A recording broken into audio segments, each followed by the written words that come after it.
लूका रचित सुसमाचार अध्याय 19।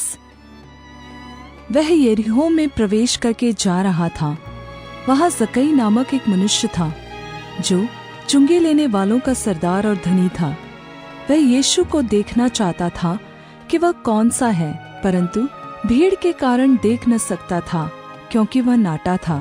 तब उसको देखने के लिए वह आगे दौड़कर एक गूलर के पेड़ पर चढ़ गया, क्योंकि यीशु उसी मार्ग से जाने वाला था। जब यीशु उस जगह पहुंचा तो ऊपर दृष्टि करके उससे कहा, हे जक्कई, झट उतर आ, क्योंकि आज मुझे तेरे घर में रहना अवश्य है। वह तुरंत उतरकर आनंद से उसे अपने घर को ले गया। यह देखकर सब लोग कुड़कुड़ा कर कहने लगे, वह तो एक पापी मनुष्य के यहाँ गया है। जक्कई ने खड़े होकर प्रभु से कहा, हे प्रभु, देख, मैं अपनी आधी संपत्ति कंगालों को देता हूँ, और यदि किसी का कुछ भी अन्याय करके ले लिया है तो उसे चौगुना फेर देता हूँ।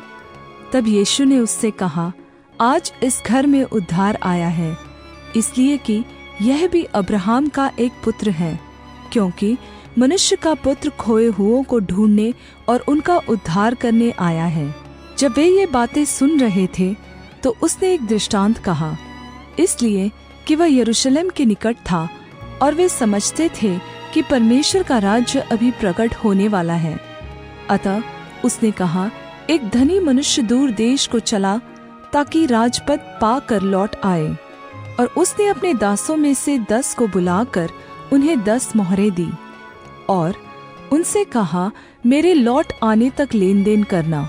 परंतु उसके नगर के रहने वाले उससे बैर रखते थे और उसके पीछे दूतों के द्वारा कहला भेजा कि हम नहीं चाहते कि यह हम पर राज्य करे। जब वह राजपद पाकर लौट आया तो ऐसा हुआ कि उसने अपने दासों को, जिन्हें रोकड़ दी थी, अपने पास बुलवाया ताकि मालूम करे कि उन्होंने लेन देन से क्या क्या कमाया। तब पहले ने आकर कहा, हे स्वामी, तेरे मोहर से 10 और मोहरें कमाई है। उसने उससे कहा, हे उत्तम दास, तू धन्य है, तू बहुत ही थोड़े में विश्वास योग्य निकला, अब 10 नगरों पर अधिकार रख। दूसरे ने आकर कहा, हे स्वामी, तेरी मोहर से 5 और मोहरें कमाई हैं। उसने उससे कहा, तू भी 5 नगरों पर अधिकार रख। तीसरे ने आकर कहा, हे स्वामी, देख, तेरी मोहर यह है जिसे मैंने अंगोछे में बांध रखा था, क्योंकि मैं तुझसे डरता था, इसलिए कि तू कठोर मनुष्य है। जो तूने नहीं रखा उसे उठा लेता है, और जो तूने नहीं बोया उसे काटता है। उसने उससे कहा, हे दुष्ट दास, मैं तेरे ही मुंह से तुझे दोषी ठहराता हूँ। तू मुझे जानता था कि कठोर मनुष्य हूँ, जो मैंने नहीं रखा उसे उठा लेता, और जो मैंने नहीं बोया उसे काटता हूँ। तो तूने मेरे रुपए सराफों को क्यों नहीं रख दिए कि मैं आकर ब्याज समेत ले लेता? और जो लोग निकट खड़े थे उसने उनसे कहा, वह मोहर उससे ले लो, और जिसके पास 10 मोहरें हैं उसे दे दो। उन्होंने उससे कहा, हे स्वामी, उसके पास 10 मोहरें तो हैं। मैं तुमसे कहता हूँ कि जिसके पास है उसे और दिया जाएगा, और जिसके पास नहीं उससे वह भी जो उसके पास है ले लिया जाएगा। परंतु मेरे उन बैरियों को, जो नहीं चाहते थे कि मैं उन पर राज्य करूं, उनको यहाँ लाकर मेरे सामने मार डालो।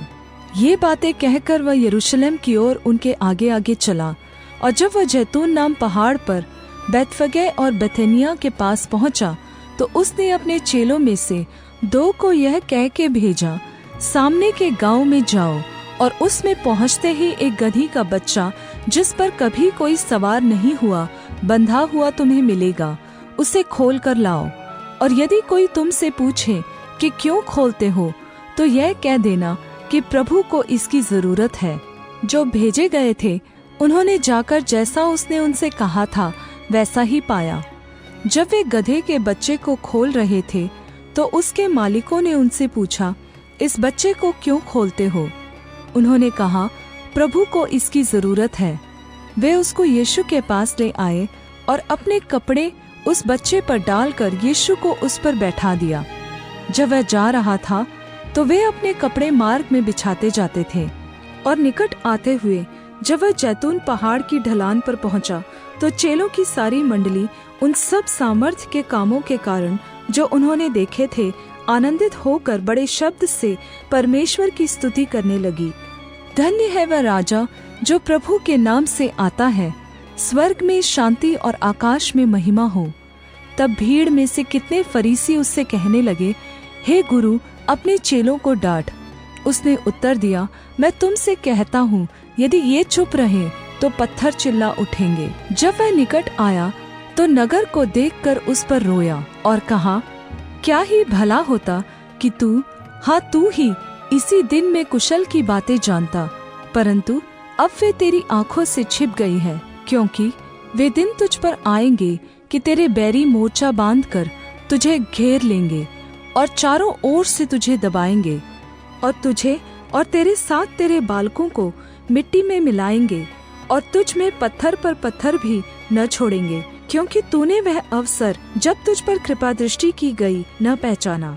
तब वह मंदिर में जाकर बेचने वालों को बाहर निकालने लगा और उनसे कहा, लिखा है, मेरा घर प्रार्थना का घर होगा, परंतु तुमने उसे डाकुओं की खोह बना दिया है।